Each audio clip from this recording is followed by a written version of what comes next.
Selamat datang di Bumi Turang, the Great Highland, Kabupaten Karo, Sumatera Utara, Indonesia. And this is the paradise of Tanah Karo, Simalung.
Panorama yang sangat mempesona dan membuat kita takjub.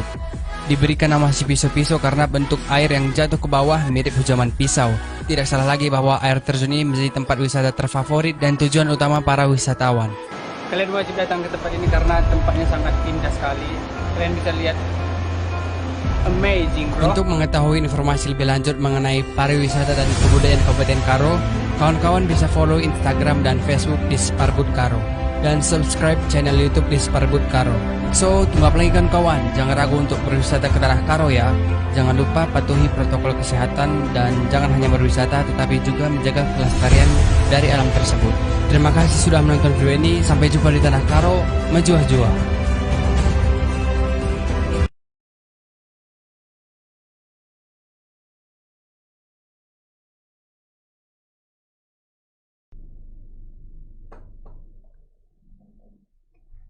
Assalamualaikum warahmatullahi wabarakatuh. Ahoy Tribuners, maju-jua. Nah, balik lagi kita di Sumatera Travel Destination Summit Virtual Talk Show Series. Bersama saya Yuta Nasution, hari ini kita akan bahas tentang pesona pariwisata Karo. Nah, Tribuners, siaran langsung ini diputar di Serambi Indonesia, tentunya ada di Tribun Pekanbaru, di Tribun Batam, Tribun Sumsel, Sriwijaya Pos, Bangka Pos, dan Tribun Lampung. Ya. Nah, hari ini kita akan bahas tentang pesona pariwisata Karo. Nah, seperti kita tahu ya, Kabupaten Karo berlokasi di dataran tinggi Karo, Bukit Barisan, Sumatera Utara, dan terletak sejauh 77 km dari Medan, ibu kota Provinsi Sumatera Utara. Dan wilayah Kabupaten Karo ini terletak di dataran tinggi dengan ketinggian antara 600 sampai 1400 meter di atas permukaan laut. Dan karena berada di ketinggian tersebut, Tanah Karo Simalem, nama lain dari kabupaten ini, mempunyai iklim yang sejuk dengan suhu berkisar antara 16 sampai 17 derajat Celcius. Dan Karo merupakan salah satu destinasi wisata yang menawarkan banyak sekali daya tarik pariwisata dari Sumut. Dan begitu banyak destinasi pariwisata Karo yang sangat membanggakan kita tentunya, yaitu antara lain air terjun Sipiso-Piso, ada Danau Lokawar, Gunung Sibayak, Bukit Gundaling, Bukit Kubu, Museum Pusaka Karo, Desa Budaya Peceran, Tahura Bukit Barisan, Taman Alam Lumbini, pemandian air panas Laut Sidebuk-debuk, dan masih banyak lagi tentunya. Nah, Tribuners, penasaran bagaimana pariwisata Kabupaten Karo bisa menjadi hits dan viral, dan bagaimana pesona wisata Karo membuat kita berdecak kagum? Maka dari itu kita dapatkan jawabannya di Virtual Talk Show Series Sumatera Travel Destination Summit bersama narasumber Bapak Munarta Ginting SP, Kepala Dinas Pariwisata dan Kebudayaan Kabupaten Karo. Tapi sebelum kita berbincang dengan Pak Munarta, kita saksikan dulu video menarik dari ini baru kita punya. Karo. Happy watching. Play this, just sing along.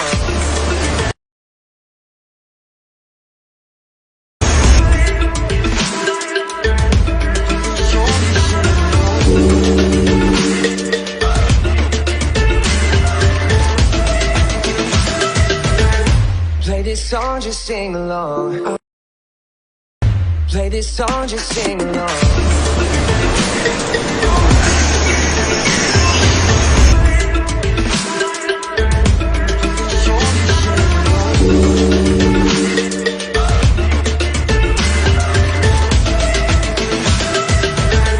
Play this song, just sing along.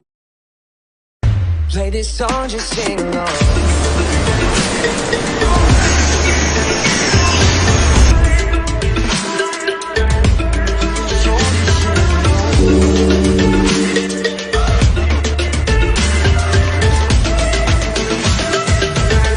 Play this song, just sing along. Play this song, just sing along.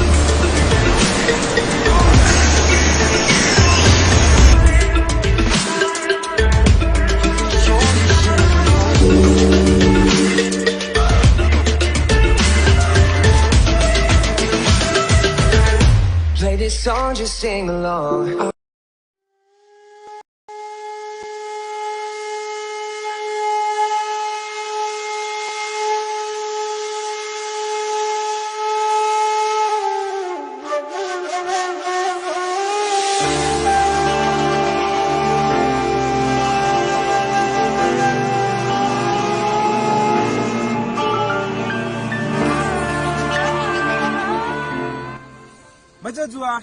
Mejua, selamat datang di Kabupaten Karo.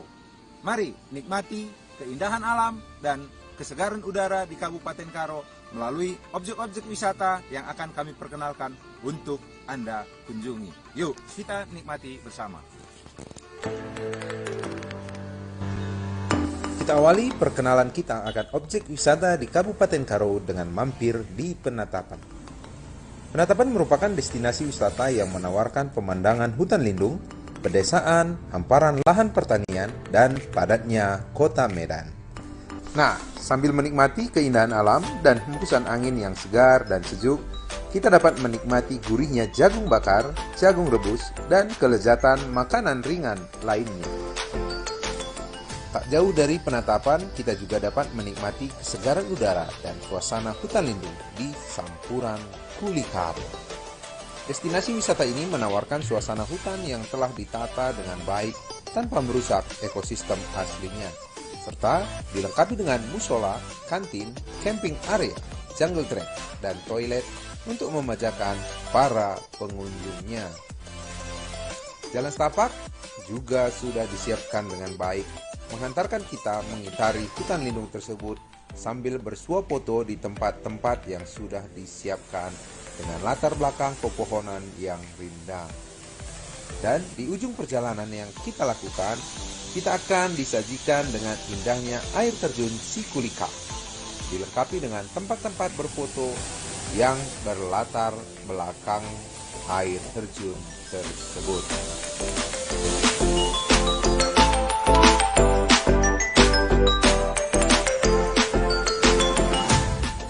Bagi Anda yang ingin bersantai bersama keluarga di alam terbuka dengan hamparan padang rumput yang relatif luas sambil bermain layangan, di sini juga ada tempatnya, yakni lapangan hijau Bukit Kubu, dengan spot-spot foto bangunan-bangunan peninggalan Belanda. Selamat datang di Brastagi, kota wisata dengan ikon Tugu Perjuangan yang menyediakan berbagai fasilitas pendukung kegiatan wisata Anda. Di sini terdapat banyak hotel, pasar buah, pasar sayur, dan pasar souvenir, serta kafe dan restoran siang maupun malam untuk menyambut Anda dalam menikmati wisata Anda. Di Brastagi kita beranjak ke Bukit Gundaling, di mana Bukit Gundaling merupakan sebuah bukit yang dikitari pemandangan kota Brastagi, pemandangan pedesaan, pemandangan hamparan perladangan, dan gagahnya gunung berapi Sinabung dan gunung berapi Sibayak, serta gunung-gunung lainnya.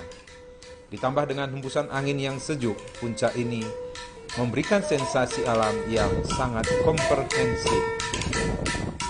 Tak kalah dengan objek wisata lainnya, di Kabupaten Karo juga dianugerahkan Yang Maha Kuasa kepingan Danau Toba yang dapat kita nikmati dari penatapan si Pisau-Pisau dengan objek tambahan air terjun si Pisau-Pisau.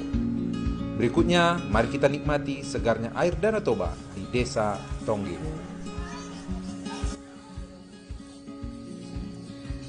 Demikianlah beberapa destinasi wisata, di samping masih banyak destinasi wisata yang dapat Anda kunjungi di Kabupaten Karo.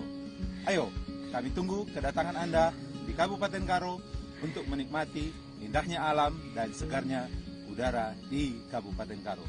Maju-juah, maju-juah.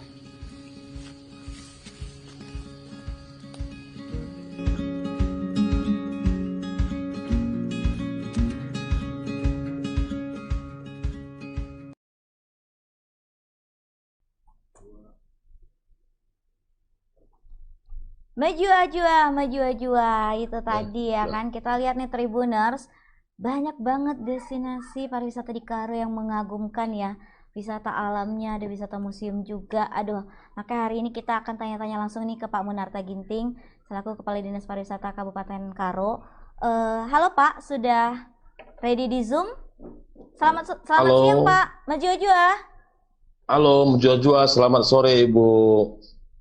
Iya, Pak Munarta, ini kita kan sedang nge-share tentang Sumatera Travel Destination Summit. Jadi nih Pak, Bapak ada kan banyak nih program dari pariwisata Kabupaten Karo. Boleh di-share ke kita Pak untuk Tribuners tahu. Silahkan Pak, share screen boleh. Ya, terima kasih Ibu. Kita coba share screen, nanti selanjutnya kita diskusi. Yes. Berbagi mengenai pariwisata Karo. Coba sebentar Bu, kami share sebentar paparan kami ya. Yap.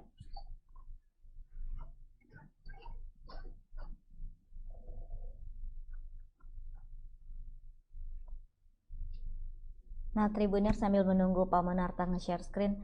Aduh, siapa nih di antara kalian yang udah sering ke pariwisata di Karo ya kan? Banyak banget ya. Aku aja deh kayaknya hampir semua ya. Pisau-Pisau udah. Danau Lokawar udah.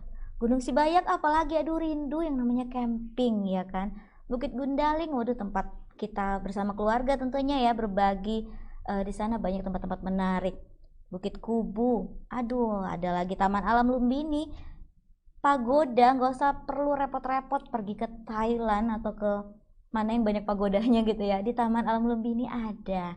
Nah, kalau kalian punya kayak penyakit-penyakit capek-capek mungkin ya, atau penyakit kulit, bisa nih kayaknya ngobatinnya di pemandian air panas Sulawesi Debu. Aduh, dan masih banyak lagi tentunya ya pariwisata Kabupaten Karo yang sangat bermanfaat dan estetik buat kita semua. Nah, ini Pak Menarta sudah share screen. Silahkan Pak.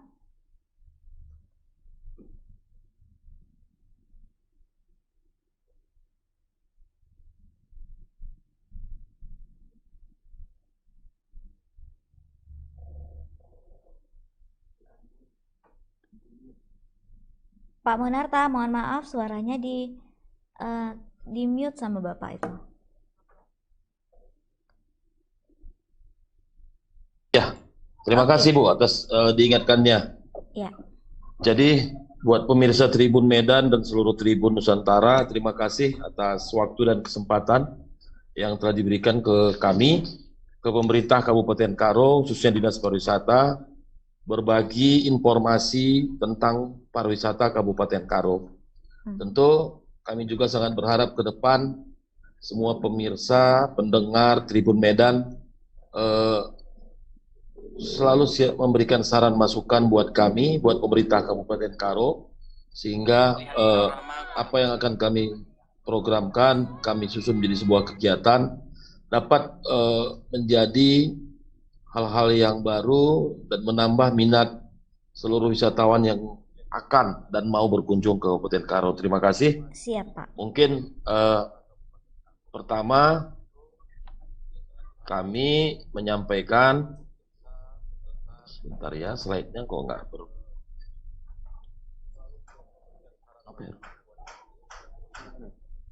ya.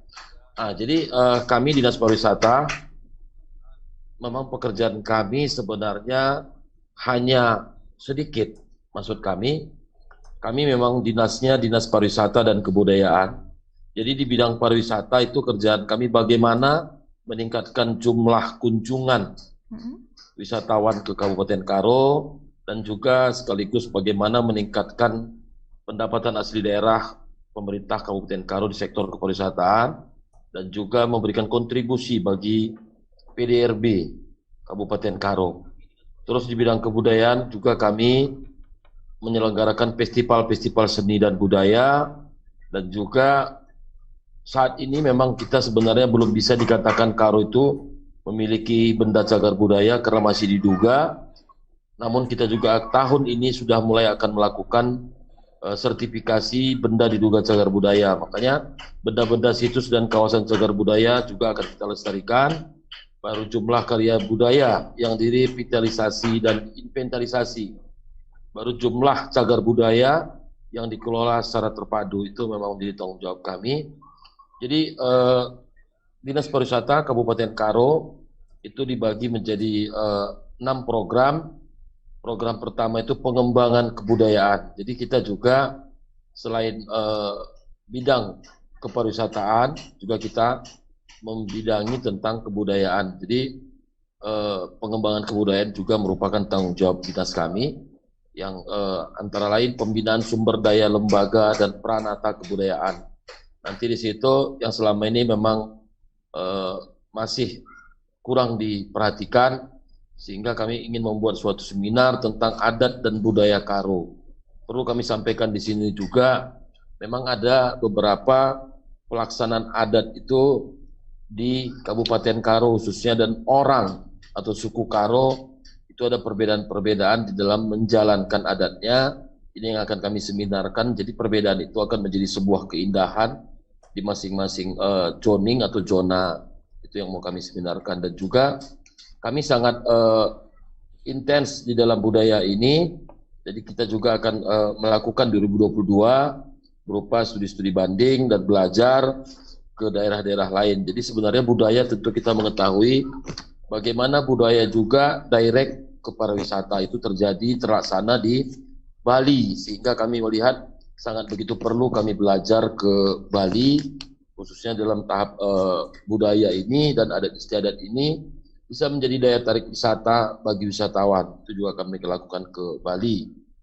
Dan selanjutnya kita juga punya program pengembangan kesenian tradisional, di mana kami melihat sebenarnya salah satu daya tarik kunjungan wisata itu adalah budaya dan tariannya. Jadi pengembangan budaya, kesenian, tarian tradisional ini menurut kami salah satu daya tarik wisata dan juga melestarikan budaya dan kesenian tradisional sangat penting.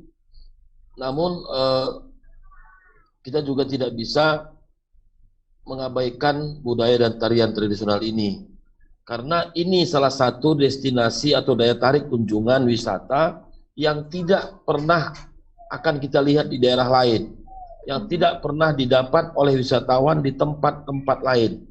Ini hanya ada di Karo. Begitu banyak kesenian-kesenian tradisional Karo yang memang yang sangat eksotik menurut kami. Bahkan beberapa waktu lalu kita meliput tradisi kita, itu ada namanya Hindu Pemena, Hindu Bali, yang hampir mirip dengan Hindu di Kabupaten Karo. Ternyata perlu pemirsa ketahui juga bahwasanya di Karo itu ada Hindu yang dulu sebelum masuknya agama-agama lain, karena memang nenek moyang orang Karo itu banyak dari India. Ternyata di Karo agama yang mula-mula itu adalah agama Hindu Pemena namanya. Itu juga kita akan eksplor, lestarikan ke depan, sehingga ada namanya Repangir Kulau, itu acara tradisi budaya Hindu Pemena yang sangat kami rasa akan menjadi daya tarik tersendiri bagi wisatawan yang akan berkunjung ke Karo. Dan juga kita melaksanakan penampilan-penampilan kesenian tradisional di destinasi-destinasi pariwisata yang ada di Kabupaten Karo. Ini juga menjadi konsen kami di tahun 2022 ini nantinya. Itu dalam hal budaya dan tradisional kesenian Karo. Ini yang kami sampaikan tadi. Di 2021 ini juga kita memang sudah melakukan sertifikasi tim ahli cagar budaya Kabupaten Karo. Ini telah kita sertifikasikan ke Kementerian Pendidikan Kebudayaan, dan juga kita akan melestarikan dan kelola cagar budaya, dan itu akan kita daftarkan menjadi objek cagar budaya. Jadi selama ini benda-benda yang menurut kita sudah cagar budaya, rupanya masih benda yang diduga karena belum pernah tersertifikasi dan didaftarkan benda-benda yang diduga cagar budaya itu. Ini yang kita telah sertifikasi ahlinya, dan 2021 ini juga kita akan mulai daftarkan dan kita lestarikan dan aktualisasi benda-benda cagar budaya Karo yang kita miliki. Banyak sebenarnya, seperti rumah adat kita ini juga menjadi daya tarik tersendiri menurut kami, karena rumah adat Karo itu sangat lain daripada yang lain dan sangat menggambarkan bagaimana kultur, karakter, kerukunan di dalam masyarakat Karo dan gotong royong. Itu yang kita lihat. Kenapa kami bilang seperti itu? Karena di dalam rumah adat Karo itu yang masih dapat kita saksikan dan kita lihat saat ini ada di Desa Budaya Lingga dan Desa Budaya Dokan. Di dalam satu rumah adat itu ada 8 keluarga. 8 keluarga yang tinggal menghuni di dalam rumah itu, dan mereka ini saling terbuka, saling berdiskusi, saling komunikasi. Ini yang harus kita eksplor kembali, kita angkat kembali, dan rumah atau bangunan ini tidak menggunakan paku. Itu hanya kayu yang disusun, tapi sangat kokoh dan megah dan sangat indah menurut kami. Dan mungkin kalau pada saat sebelum adanya pandemi, itu hampir 100%, bahkan ya mungkin 100% itu apabila ada wisatawan mancanegara yang datang ke Karo, dia pasti akan melihat eksotisme atau keindahan dari rumah adat Karo yang kita miliki ini. Jadi itu mungkin, dan program selanjutnya kita juga harus memang membuat program peningkatan daya tarik wisata melalui perubahan penataan destinasi. Jadi kegiatan-kegiatan yang kita laksanakan di 2022 nantinya, kita juga berpikir selama ini kan orang datang ke Brastagi, dia harusnya sudah dapat semua informasi. Artinya informasi apa-apa aja spot destinasinya, berapa jaraknya ke lokasi destinasi dari titik nol kita di Brastagi. Dan digitalisasi semua informasi kepariwisataan.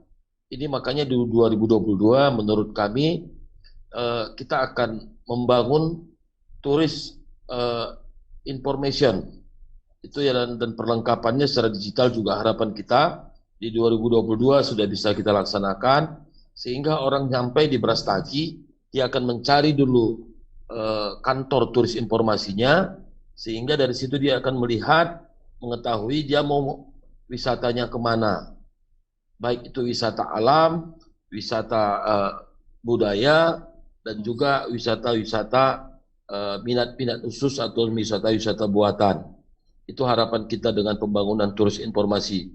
Dan juga 2022 juga kita akan tetap membangun fasilitas-fasilitas untuk parkir, fasilitas kebersihan, penataan landscape, dan di Gundaling juga kita akan bangun gazebo.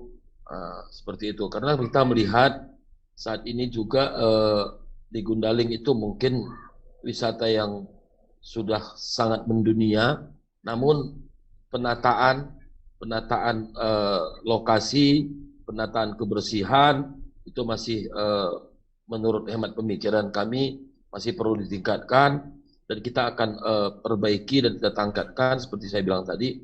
Kita akan bangun gazebo-nya, kita bangun sarana fasilitas kebersihannya, tempat parkir juga kita akan tambah, dan juga 2022 kita juga akan mencoba membangun pedestrian pejalan kaki atau trotoar. Jadi harapan kami dari mungkin Ibu dan pemirsa semua pernah berkunjung ke Taman Mujuah-Juah. Dari Taman Mujuah-Juah ini ada sebuah dan terbangun trotoar yang menjadi trotoar wisata bagi pejalan kaki sampai ke puncak Gundaling. Itu yang akan kita lakukan di Taman Mujuah-Juah dan Gundaling, dan juga kita tetap melakukan inovasi-inovasi. Nanti di Siosar juga kita akan bangun seperti kelengkapan fasilitasnya. Nanti mungkin pedestrian pejalan kakinya kita bangun, dan juga nanti mungkin ada kita bangun kios-kios atau souvenir atau kuliner, dan juga apa yang bisa membuat wisatawan lebih nyaman di destinasi-destinasi yang saat ini memang sudah sangat dikenal oleh wisatawan yang berkunjung ke Karo. Kita akan tingkatkan terus secara bertahap, tapi dengan harapan sehingga wisatawan lebih nyaman ke depannya. Dan juga saya juga akan mencoba dan melakukan terus 2022 seandainya juga masih ada kesempatan dan budgeting, saya juga pengen bangun jalur bersepeda di kawasan Siosar, kawasan yang sangat ini disebut negeri di atas awan dan sangat menjadi perbincangan eksotisme Siosar bagi wisatawan yang berkunjung ke Karo. Dan juga di kawasan air terjun Sipiso-Piso itu juga akan tetap kita tingkatkan, kita benahi, baik dari keindahan bangunan dan kebersihan dan juga kenyamanan bagi wisatawan.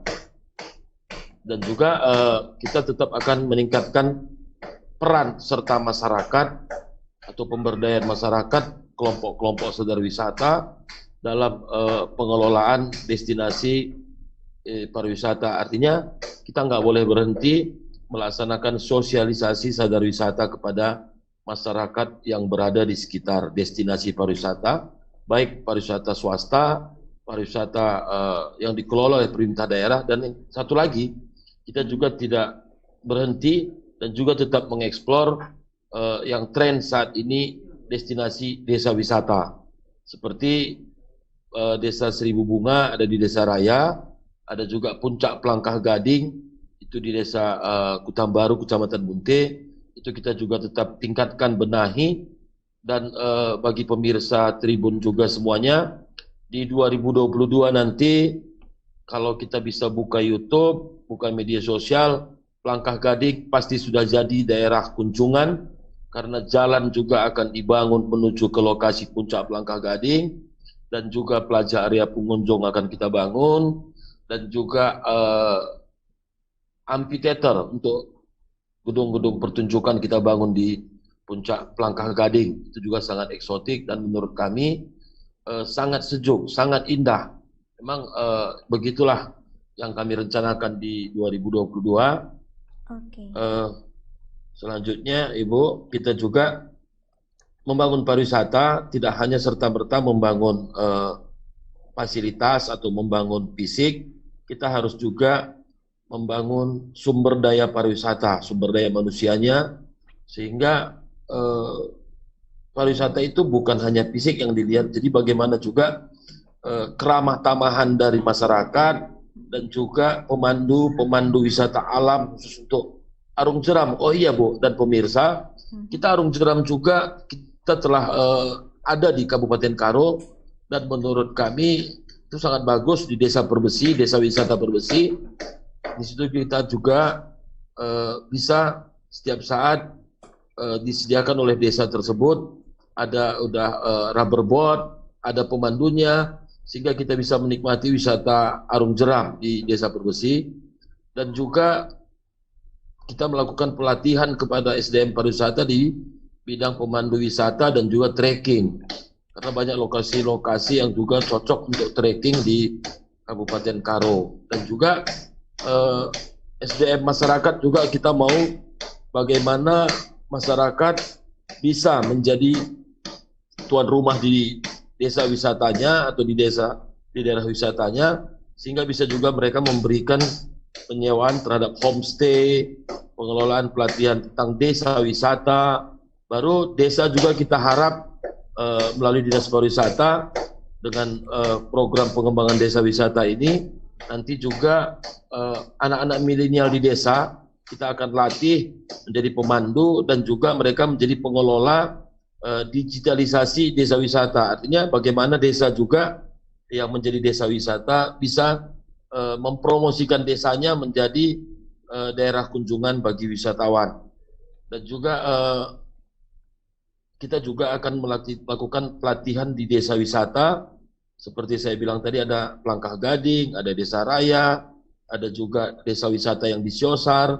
Kita akan melatih mereka, masyarakat di sana, untuk inovasi dan bagaimana tentang higienis sajian kuliner yang disediakan, sehingga bagi wisatawan jauh lebih aman, lebih nyaman, dan bahkan lebih sehat apabila mengkonsumsi sajian-sajian kuliner yang ada di desa-desa wisata dan juga di destinasi wisata. Dan satu lagi buat pemirsa, kami informasikan juga, kita di Kecamatan Merek, di sekitar air terjun atau Desa Gajah Bobok, Desa Pengambatan, destinasi Gajah Bobok, kita juga setiap saat bisa melihat ada wisata alam para layang. Jadi para layang ini kalau beberapa kali di sini dilaksanakan oleh teman-teman komunitas para layang dari Bogor, mereka menyatakan bahwasanya ini merupakan lokasi yang terbaik untuk para layang di Indonesia, saya kira, karena menurut mereka tidak pernah dapatkan lokasi untuk terbang para layang seperti yang mereka peroleh atau mereka laksanakan di Kabupaten Karo, khususnya di daerah Gajah Bobok, karena ketinggian terbangnya dapat 700 meter dan langsung melayang-layang terbang di Danau Toba, di Desa Tongging, dan mendarat juga di Desa Tongging pas di pinggir danau. Cukup menarik. Ini yang pengembangan yang kita lakukan, baik SDM masyarakatnya dan juga daya tariknya. Mungkin seperti itu Ibu yang bisa kami sampaikan secara singkat paparan kami. Jadi kita pariwisata Karo juga selain memang keindahan alam atau ekologi, kita juga budaya, sangat bagus apabila ini bisa dijual. Dan juga di dalam program pemasaran pariwisata kita selalu ada buat event. Ada event yang kita laksanakan. Harapan kami di 2022 dari apa yang kami tayangkan jauh lebih banyak akan kami helat event lagi. Tapi yang event rutin yang dilaksanakan dari dulu-dulunya ada festival bunga dan buah. Ini festival yang kita laksanakan di Kota Brastagi.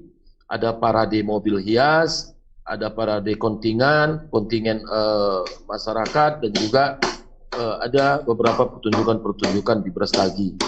Baru ada Dokan Art Festival. Ini Dokan Art Festival ini yang kami sampaikan tadi, Desa Budaya Dokan membuat festival yang memang dia mempertunjukkan tarian, mempertunjukkan budaya 100% di Dokan Art.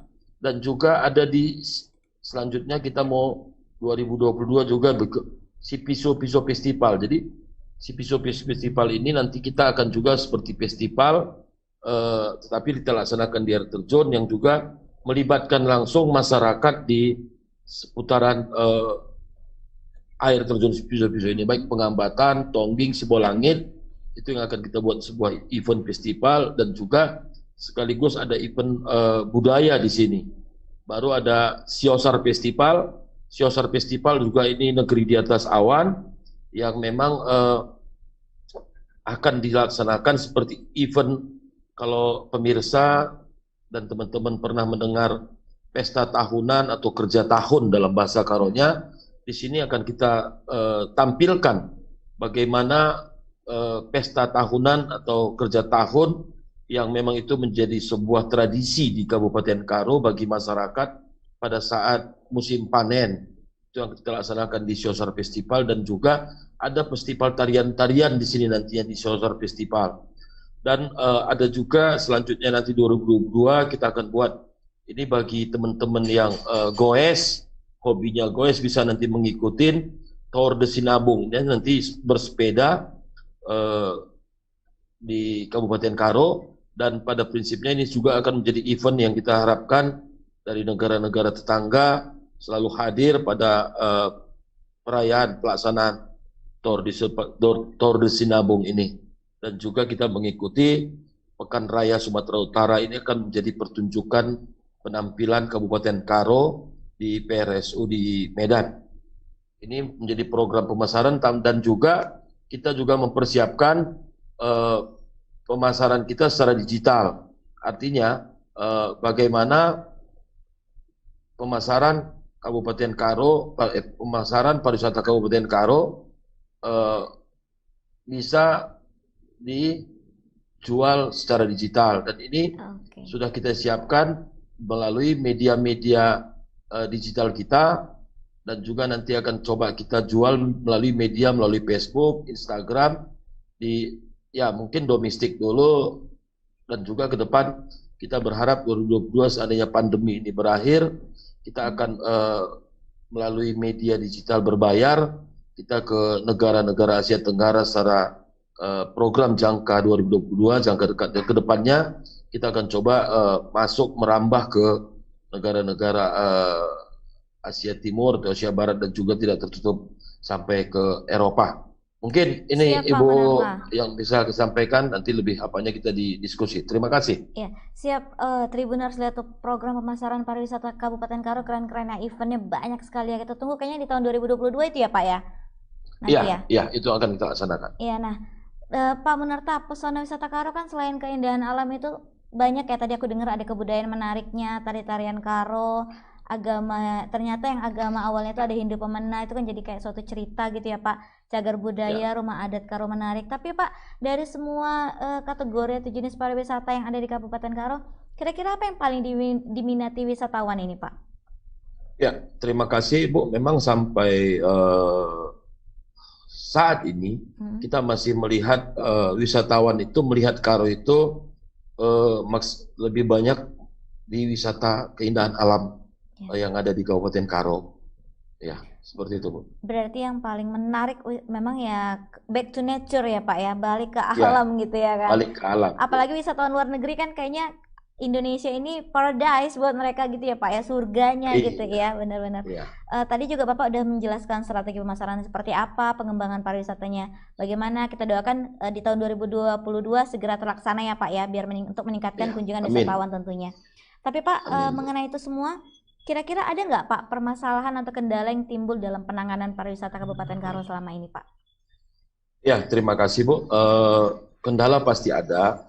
Artinya memang yang menjadi kendala bagi kami selama ini, pertama, tingkat kesadaran masyarakat juga masih sangat perlu ditingkatkan.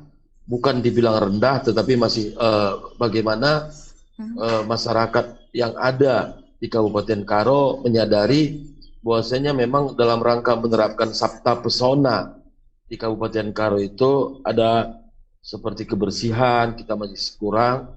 Namun di era Ibu Bupati yang masuk di ya mungkin program Sorsari beliau, selalu beliau menekankan bahwasanya semua perangkat daerah atau semua dinas ikut mendukung dan membesarkan pariwisata, mungkin seperti Dinas Kebersihan Lingkungan Hidup, bagaimana Dinas Lingkungan Hidup melaksanakan kebersihan di tempat-tempat atau di daerah-daerah tujuan wisata itu menjadi prioritas utama Dinas Kebersihan. Dan teman-teman di Dinas Pekerjaan Umum juga disampaikan oleh Ibu Bupati untuk bagaimana di daerah tujuan wisata jangan ada lagi lampu yang tidak hidup, jangan ada lagi gelap. Daerah wisata harus terang, kira-kira seperti itu. Itu yang sudah disampaikan oleh Ibu Bupati kita. Kebetulan Ibu Bupati juga masih April, mungkin lebih kurang 60 hari, tapi itu menjadi core program dari Ibu Bupati ya. Untuk membesarkan pariwisata Karo lebih baik lagi ke depan, gitu Bu. Berarti semua permasalahan kendala bisa ditangani kalau ada kolaborasi ya Pak ya, di semua sektor ya Pak ya tentunya ya. Oke. Nah Pak, tapi kalau kira-kira ini kan kita masih di pandemi nih Pak, udah setahun lebih kayaknya ya. Kira-kira gimana sih Pak tingkat kunjungan wisatawan khususnya ke Karo Pak? Setelah kita melihat pandemi ini sudah setahun lebih, ya kalau minat atau interest dari wisatawan yang berkunjung ke Kabupaten Karo, kami melihat sangat atensi. Artinya mungkin karena walaupun memang yang berkunjung itu masih wisatawan lokal, baik dari Langkat, Binjai, Deli Serdang, Medan, itu semua selalu kami lihat di saat hari-hari weekend dan hari besar sangat memenuhi daerah tujuan wisata atau destinasi wisata. Tapi langkah-langkah yang kita lakukan juga, kalau untuk wisata kita selalu bekerja sama dengan stakeholder pariwisata atau pelaku usaha pariwisata supaya semuanya juga menerapkan protokol kesehatan di masing-masing objek wisata atau destinasi wisata. Dan kita memang ada grup. Kita pada saat saya menjadi Kadis Pariwisata, kita langsung bangun grup dengan seluruh stakeholder